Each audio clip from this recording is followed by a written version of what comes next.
Ilang araw ang lumipas, sa pantalan, dahan-daang damong ang barko ni Roland sa daungan. Paglabas niya sa cabin, ang unang bumati sa kanya ay si Edith. Yumuko siya bilang paggalang at binati si Roland sa kanyang unang tagumpay. Tumango si Roland bilang pagsang-ayon, dahil narinig na niya ang mga ulat sa barko. Napansin niya na binanggit ni Axe ang malaking tulong ni Edith sa pagkain at transportasyon ng mga bala. Nagpasalamat si Roland sa kanyang kooperasyon. Ngumiti si Edith ng mahinhin, sinabing tungkulin ng kanilang pamilya ang tumulong.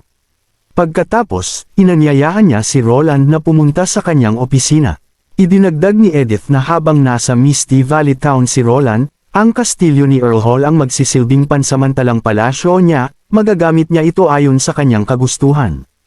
I-renovate ni Edith ang opisina, at lahat ng bagay sa opisina ay aayusin tulad ng nasa border town. Nang tingnan ang mga ulat ng labanan, naramdaman ni Roland na ito ay isang tagumpay na dapat tandaan. 156 na mga mandirigma ng Judgment Army ang nahulog sa kanilang kamay. Ang mga makapangyarihan, mabilis, at walang takot na mga killing machine na ito ay hindi invincible, sila ay tao pa rin na may laman at dugo, at hindi rin nila kayang tiisin ang mga bala.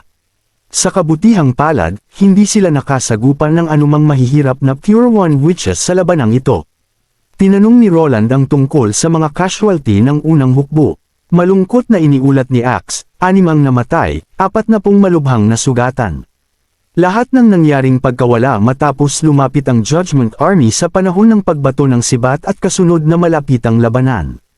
Sa kabutihang palad, iilan lamang sa mga miyembro ng Judgment Army ang nakapasok sa kanilang depensa, at lahat sila ay tinamaan ng bala, kaya limitado ang pinsalang na idulot nila. Ginamo na ninana ang mga sugatan, at malapit na silang makabalik sa tungkulin.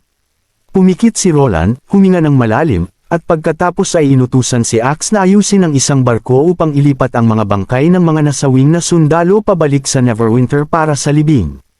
Sinundan ni Roland si Axe papunta sa dungeon, kung saan nakita nila ang 4 na bilanggo. Nakapiring ang mga bilanggo, nakatali ang kanilang mga kamay sa likod. Binuhusan sila ni Axe ng isang balde ng malamig na tubig. Wala silang mga sugat sa kanilang katawan ngunit nanginginig ng walang kontrol. 2 sa kanila ang nagpakita ng kahangahangang katatagan, ngunit ang isa sa kanila ay hindi na nakayanan at handang magsalita. Nanginginig, nagsimulang magsalita ng mahina ang isa, ipinaliwanag na ang ritual upang lumikha ng mga mandirigma ng Judgment Army ay karaniwang ginagawa sa Tore ng Langit. Tanging ang mga mandirigma ng parusa ng Diyos, ang Papa, at ang mga controller ang pinapayagang pumasok. Walang sino man ang pinapayagang magsalita doon nang tanungin ni Roland kung bakit.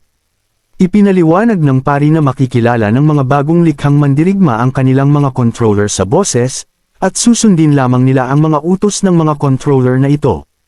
Ang partikular na paring ito ay responsable sa 10 mandirigma ng Judgment Army. Gayunpaman, sa huli, susundin lamang ng Judgment Army ang mga utos ng Papa. Sa una, akala ni Roland na maaaring mayroong ilang uri ng koneksyon sa utak o telepathic communication na nagdidirekta sa walang kabuluhang hukbong ito. Sa huli, ito ay kontrol sa boses. Ang layered at masalimuot na pamamaraang ito ay tiyak na napakakomplikado at hindi mahusay.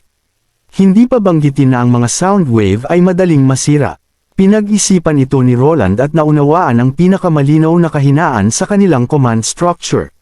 Biglang nagtanong si Agatha, kapag natukoy na ang isang controller, maaari ba itong baguhin? Paano, kung mawala ang lahat ng controller ng mandirigma ng Judgment Army? Umiling ang pari, indikasyon na hindi niya alam. Malamig na idinagdag ni Nightingale, sinabi sa pari na kung ayaw niyang gumastos ng 1 pang buwan dito, huwag magsinungaling. Hindi na nang ahas pang magsinungaling ang pari at seryosong sinabi, pupunta sila sa lupain ng mga barbaro, sa kanilang sarili.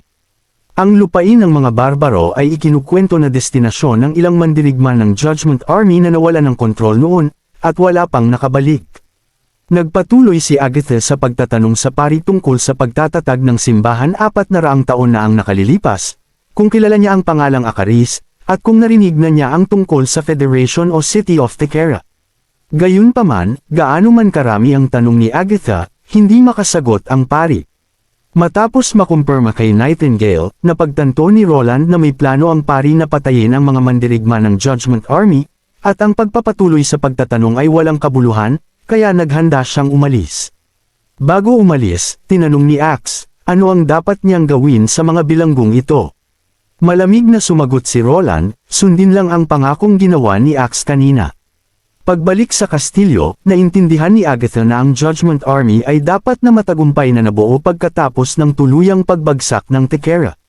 Gayunpaman, iginiit niya na hindi ito maaaring kasing simple ng inilarawan ng pari.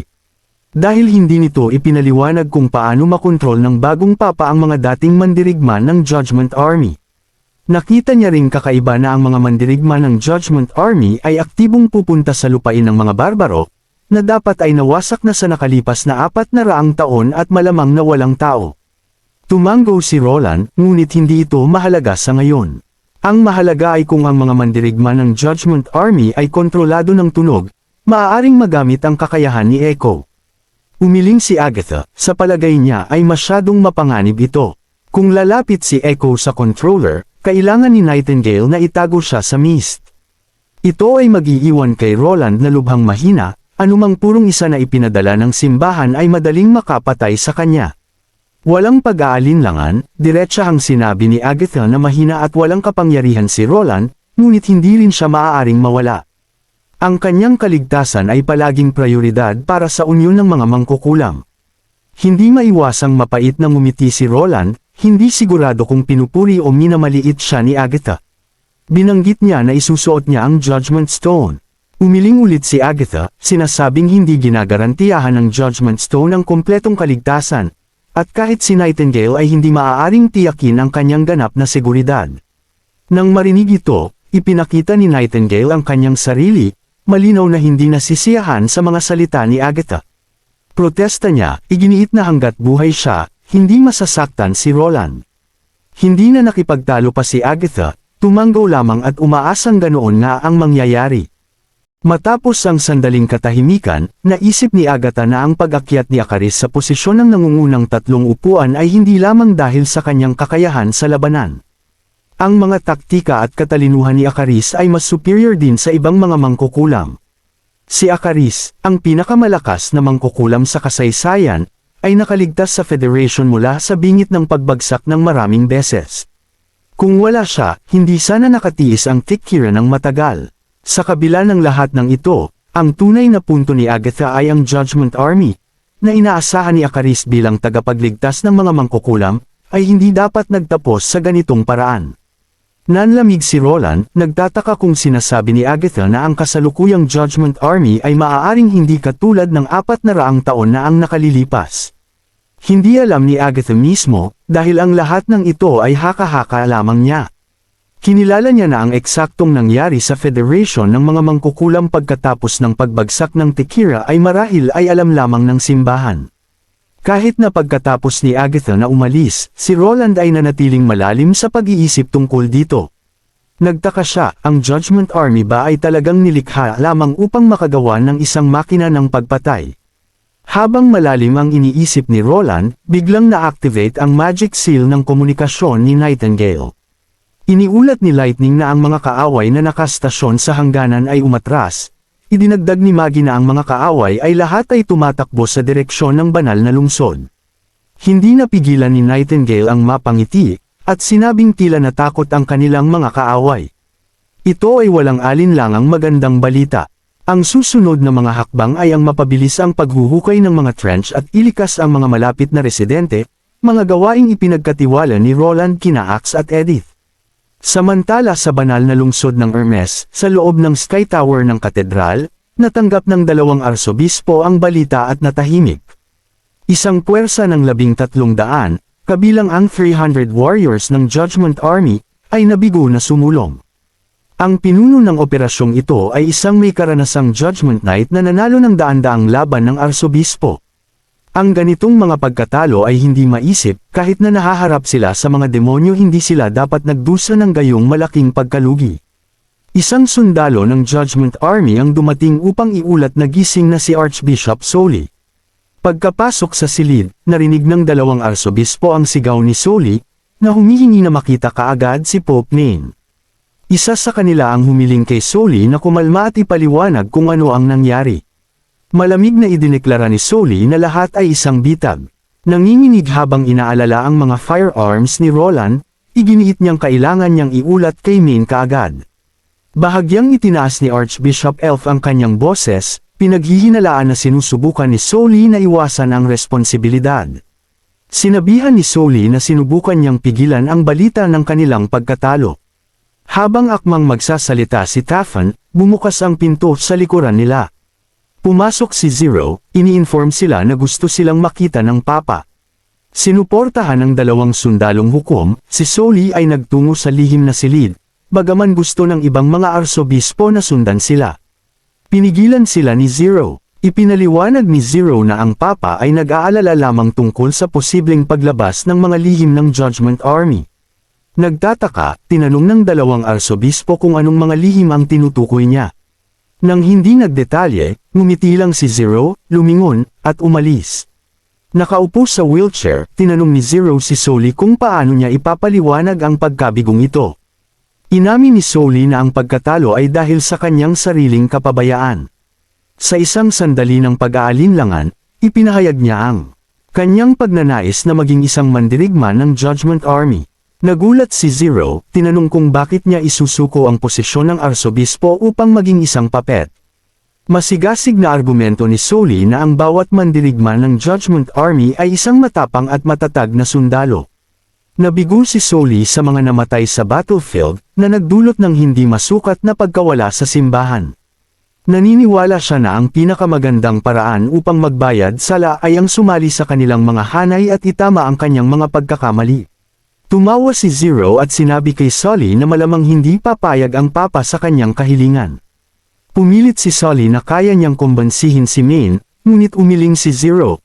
Itinuro ang kawalang katwiran ng pag-aaksaya ng Papa sa isang mangkukulam para gawing Judgment Army ang isang taong nawalan ng braso. Nang marinig ito, napatitig si Soli kay Zero nang hindi makapaniwala. Nanlaki ang kanyang mga mata habang tinatanong kung paano nalaman ni Zero ang sekreto ng seremonya ng pagbabago ng Judgment Army.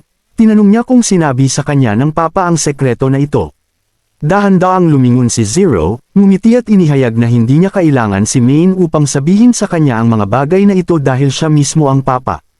Hindi makapaniwalang nakinig si Soli, at sa isang iglap, isang lilang ilaw ang tumama sa kanya. Matapos makuha ang mga alaala ni Soli, naramdaman ni Zero na parang napapalibutan siya ng nakakabinging ingay ng labanan. Nakakarinig lamang siya ng mga paminsan-minsang sigaw at iyak ng sakit. Sa harap niya, isang pormasayo ng kalasag ng mga mandirigma ng Judgment Army ang unti-unting nawawala, habang ang Judgment Army ay dahan-dahan na sumusulong.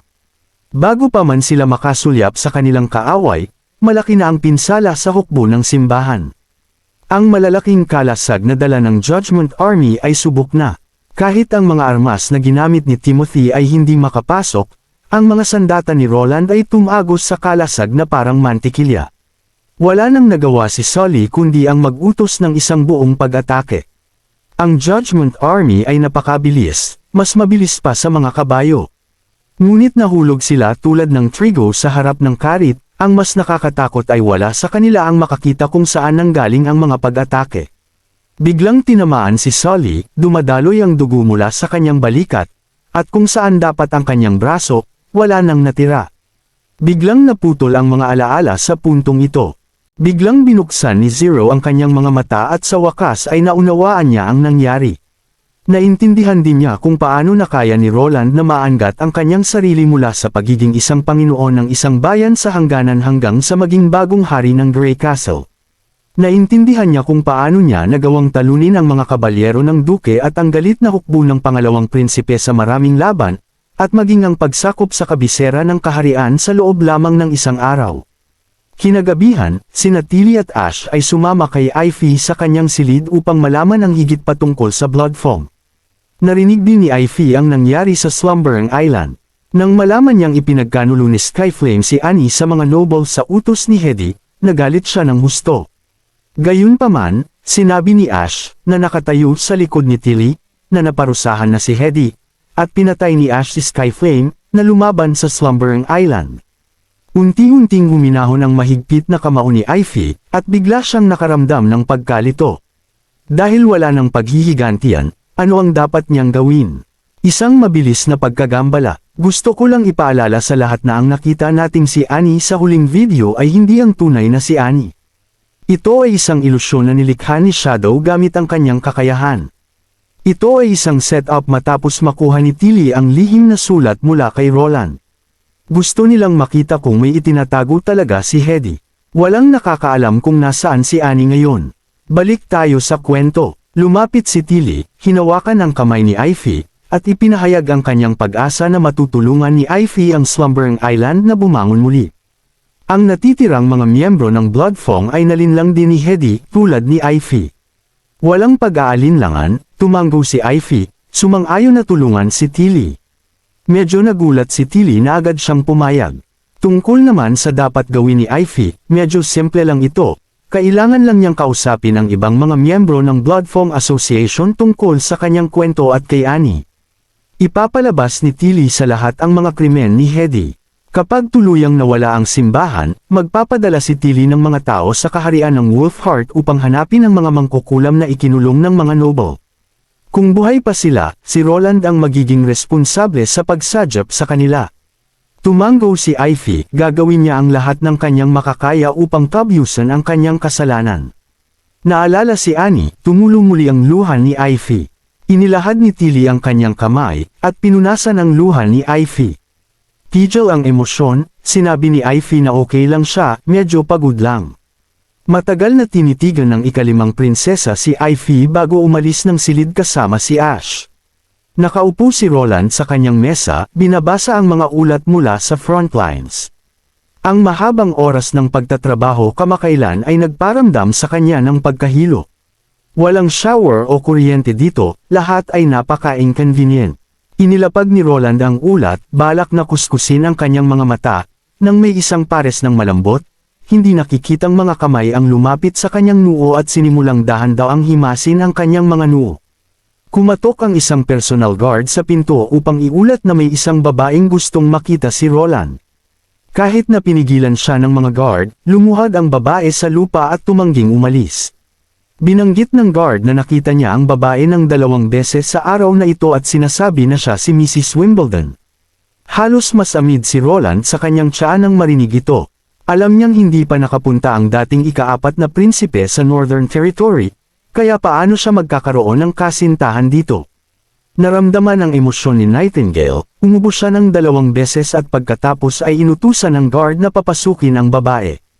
Ang babae ay napakabata, ngunit ang kanyang mahabang damit ay marumi. Yumuko siya at ipinakilala ang kanyang sarili bilang Livia. Tinanong siya ni Roland kung bakit sinasabi niyang siya si Mrs. Wimbledon. Sumagot siya na tunay siyang nagmamahal sa kapatid ni Roland. Ang tinutukoy niya ay ang panganay na kapatid ni Roland, ang yumaong unang prinsipe, si Gerald. Tumulo ang luha ni Livia habang lumuluhod siya sa lupa. Sinabi ni Livia na dati nang may ambisyon si Gerald sa trono, ngunit patay na si Gerald. Nagmamakaawa kay Roland na tulungan siya. Nakinig si Roland, tahimik na pinag-iisipan kung paano sasagutin ang pakiusap ni Livia. Maingat na nakinig si Roland sa babaeng nasa kanyang harapan, tinatanong kung anong klaseng tulong ang kailangan niya sa kanya. Matapos marinig ang kwento ni Livia, hindi niya maiwasang makaramdam ng malalim na empatiya.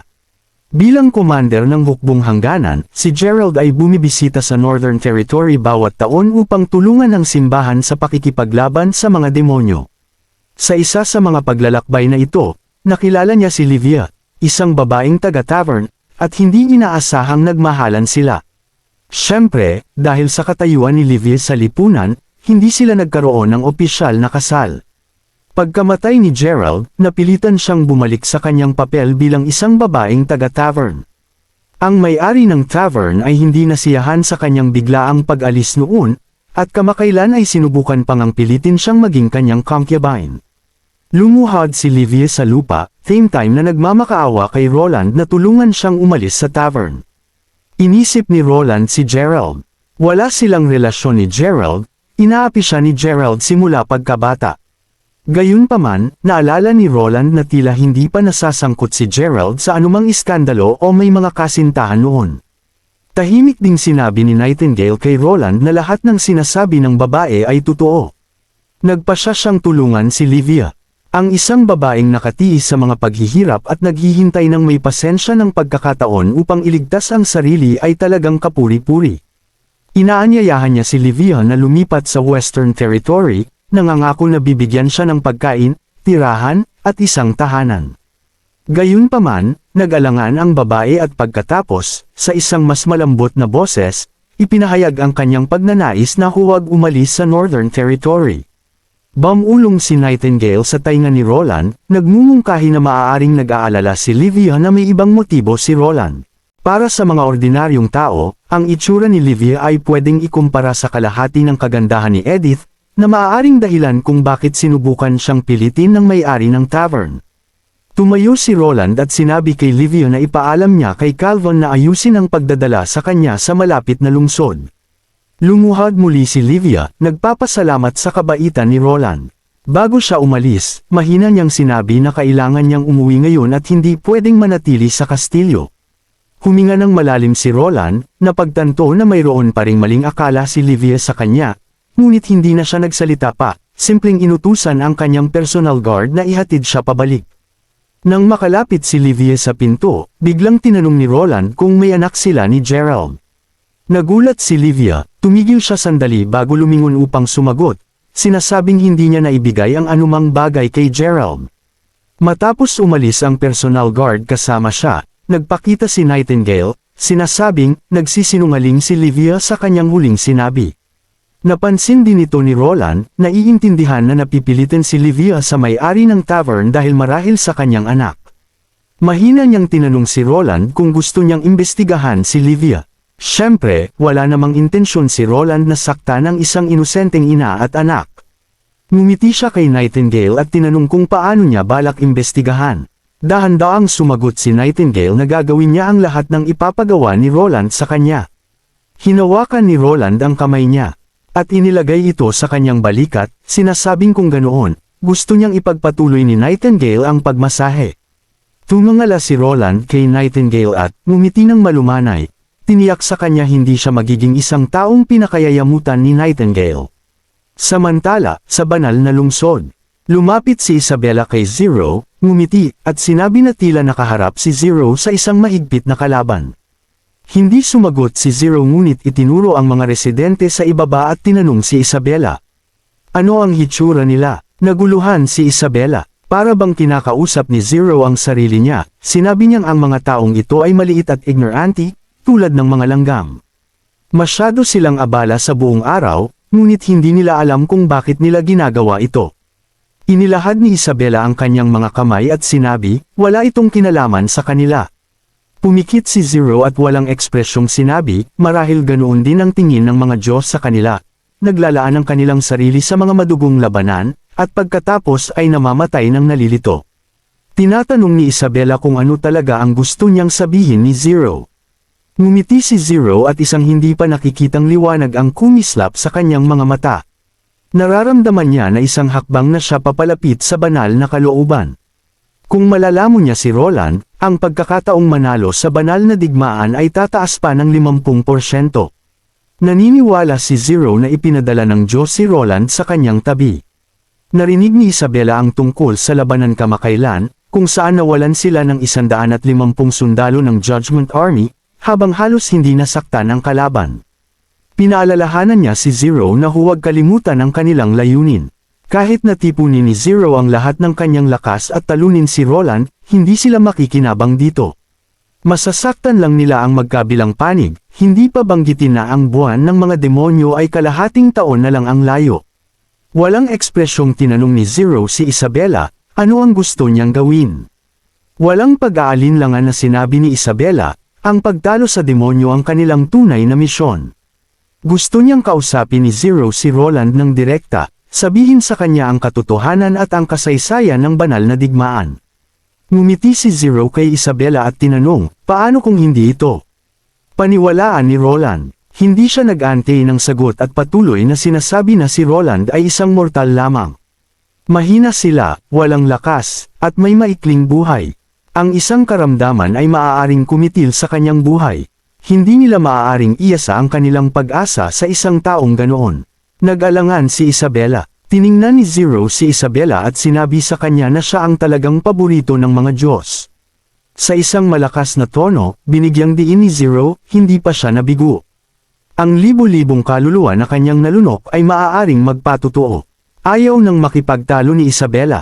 Tinatanong niya si Zero, ano ang plano niya. Sinabi ni Zero na kailangan nilang makalapit kay Roland. Pagkatapos ay hayaan si Isabela na gamitin ang high-grade magic seal na iniwan ng Federation. Pagkatapos ay gamitin ang kanyang kakayahan upang hindi gumana ang Stone of God Punishment. Kay Roland, kumunot ang noo ni Isabela, sinasabi kay Zero na ang magic seal ay one-time use. Kung mabibigo si Zero, tapos na sila. Narinig ito, medyo nagalit si Zero. Muli niyang binigyang diin na hindi siya mabibigo. Hindi pa siya nabigo noon.